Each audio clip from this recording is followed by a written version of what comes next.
from 8 p.m. onwards, like all through the night, like I'm getting threat calls, I'm getting hate messages, a lot of things that has happened in the last 24 hours. I do think it has been very hurtful to me as a person. It came to the BBC documentary. I did say that it comes from certain place and we should be a little cautious about it, and it was a very innocuous and observation, I would say.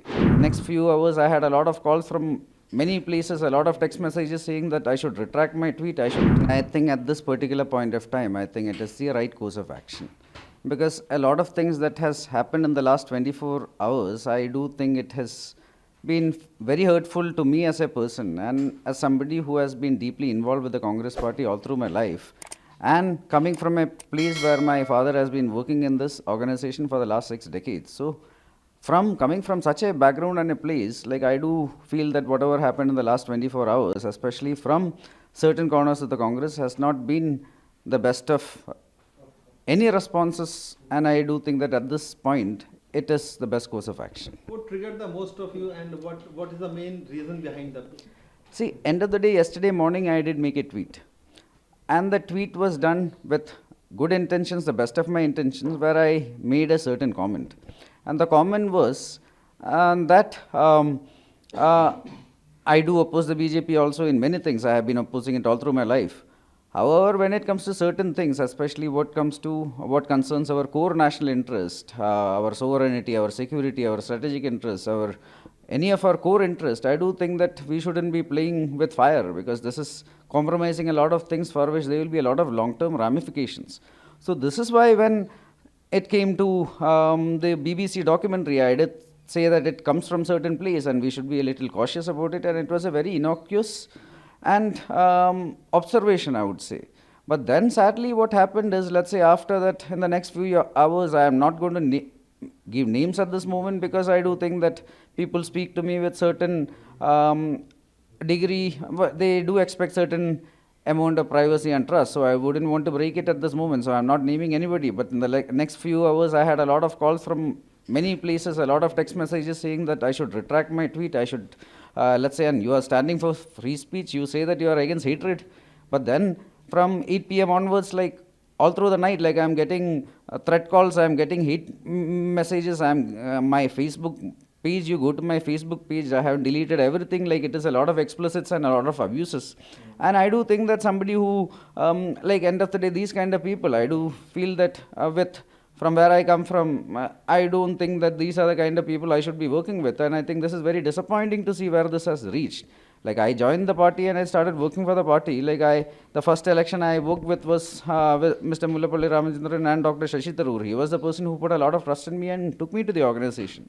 And we were working, we had built a very good team with a lot of good work ethics.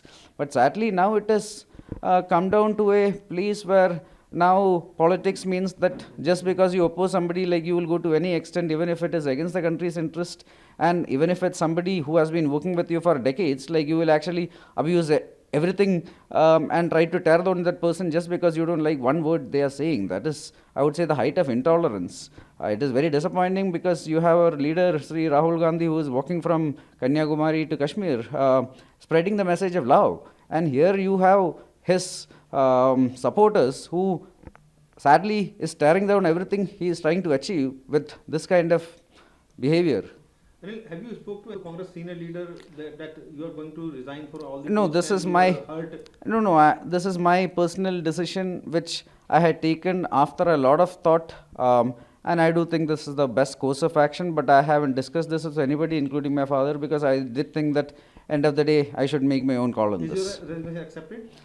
I have made the resignation. It is up to the leadership to accept it, but I sincerely hope that they will not keep this hanging, and they have to accept it, because end of the day I don't think I'll be it will be in the best of my interest as well as the party's interest to take it, accept it. If Congress senior leaders ask you to please come back, will you? I haven't gone anywhere. Like end of the day, I have resigned from all roles, and I think that it is best that I pursue my professional endeavors at this time. But your heart still remains for the Congress. It is always with the Congress. It has always been that. I'm a born congressman, and I don't think that will change. But at this particular juncture, I don't think that it is in anybody's interest to keep this going, where I don't think that at this current Congress has a space for me. What's your father's reaction on this? I haven't spoken to him on that after that. You haven't informed? No, I haven't, no. Why?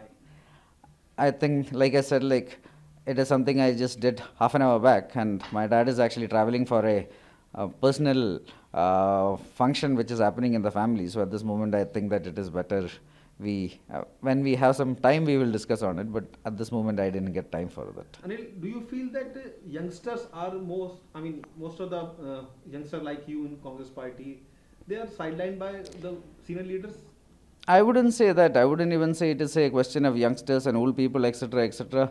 I wouldn't want to Many of give. the youngsters have left Congress. Many people have left the Congress, including many veterans as well as many youngsters. So this is not a question of youngsters and old people. I wouldn't again want to go into that at this moment because I feel it is too early and a little inappropriate. But the last few months, years, we have seen 2 years, we have seen many senior leaders, including former chief ministers, cabinet ministers, even young people, some of the best young talents who have all left, and we need to wonder why that happened. This is the most dangerous thing in Congress party. End of the day, we have to keep everybody together, and I hope that effort comes with time. Rahul Gandhi is putting so much of effort. Yes, he is putting a lot of effort, and that is why I feel for him, because end of the day, if this is the kind of supporters he is having, where he is standing for love, but at the same time the hatred these people spew is actually even worse than the worst in any other party. And let's say you stand for free speech, and at the same time the intolerance they show is actually worse than anybody in anywhere in the political spectrum. So that is what I feel.